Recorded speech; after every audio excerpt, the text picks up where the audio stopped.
تفضل يا أخي. In this current situation regarding COVID-19 and people not making money, somebody may feel compelled to maybe going to get a loan or interest. Depending on what the situation is, Clear. Cut that off, please, Tala. I understand. Clear. لا حول ولا قوة إلا بالله. حي على الصلاة حي على الفلاح حي على الفلاح لا حول ولا قوة إلا بالله. الله أكبر الله أكبر لا إله إلا الله.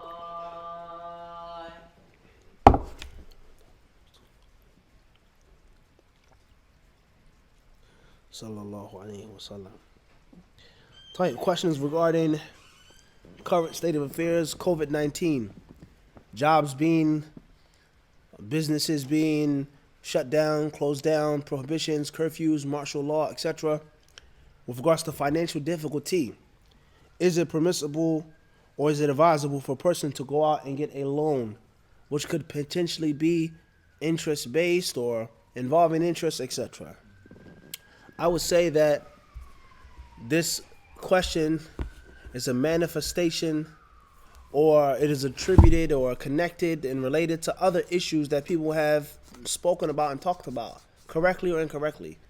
And that is doing something which is impermissible according to the text and according to the consensus, bin nas wal ijma. They've made these things permissible because of COVID-19, such as closing down the masjids. Allah clearly mentions this in several verses in the Quran. وَأَنَّ الْمَسَاجِدَ لِلَّهِ. Masjids are for Allah. وَمَنْ أَظْلَمَ مَنِعَ مَسَاجِدَ اللَّهِ. Who is more wrong? Who can be more oppressive than he who what? Mana'a. Prevents the Allah's mosques from his name being mentioned therein. Many ayats in the Quran that talk about imaratul masjid, custodians of the mosques. The Prophet alayhi salatu wasalam. Tayyib. We'll have no time for more other proofs and evidences.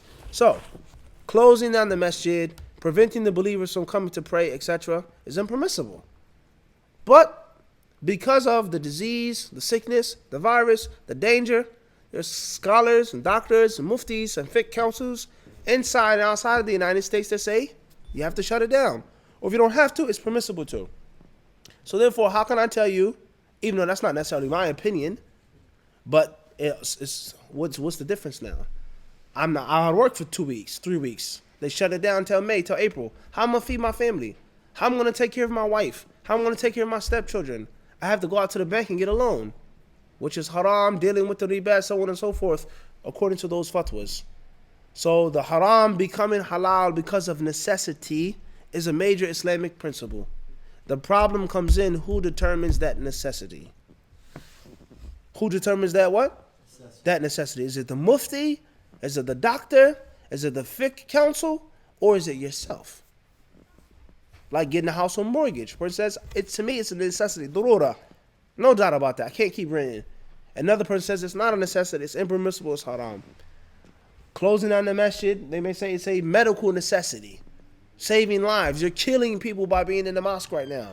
One person said, you put the people at danger by doing the Jummah service. And another person says, put our trust in Allah, take the precautions, and bi'idhnillahi ta'ala, everything will be what Allah wants it to be. So therefore, it's going to be subjective. I wouldn't advise a person to do it unless it was necessity. And hold on and bite down and implement the hadith about the hot coals, the burning coals, as long as you can, until you feel that you can't hold it no more and you're going to break, and I have no money, I have no way of getting a halal loan, a permissible loan, then la yukallifullahu nafsan illa was'aha. And the haram at times of necessity and compulsion becomes halal. It's a major fiqh maxim. But the problem is not about the maxim, but it's about the implementation of the maxim. And deeds are based off of intention. Wallahu alam. HA from Detroit, Michigan. Assalamu alaikum.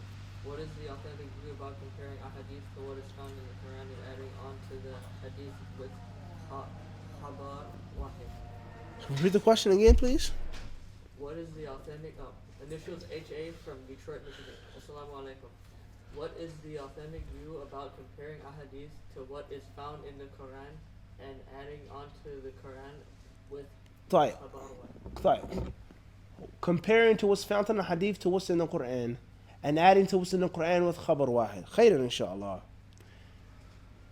The Quran is the Quran and the hadiths are the hadiths. There are certain things in which they are parallel. And there's no difference between the two.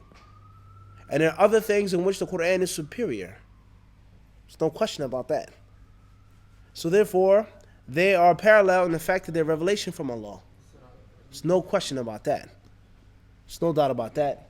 And we've given certain examples briefly in other book reviews in which the proof for that is in the Quran itself, such as changing the Qibla. Allah vividly speaks on the Qibla being changed. Where was the Qibla before that? Does it mention in the Quran where it was? How long the Prophet prayed towards that direction? And who were the Sufaha? None of these questions can be answered without the hadith of the Prophet ﷺ. So there's no doubt that the Messenger of Allah's hadith is wahi, revelation, but it's not recited. And that's what the ulama say, wahi ghayru matlu, it's not recited. And the Quran's revelation is matlu, it's recited. Okay? طيب. So therefore, there is no, what do you mean by comparing? What do you mean by that? Okay? And the manner in which we just explained, clear. Saying that the hadiths have the same status as the Quran, the words of Allah, wudu, tahara, salah. Man qara harfan min kitabillahi faluha la la la la la. Didn't say that. Alright? As far as khabar wahid, then all of these different terms are foreign to the ulama of hadith of the early generations. They're foreign. Mutawatir, ahad, mustafi, they didn't use those terms. They looked at the authenticity of the hadith. And our hadith went in total harmony with the other ahadith. And there was no illah, there was no shuduth, there was no mukhalafa, and it's authentic. And the people, the sahaba and the tabi'in implemented it. And that's what they had. Khabar ahad is foreign. That whole concept of taking the mutawatir, rejecting the ahad, so on and so forth is foreign. Wallahu a'lam. Sallallahu sallam mubarak ala abdihi wa rasulihi nabina wa imamina Muhammad.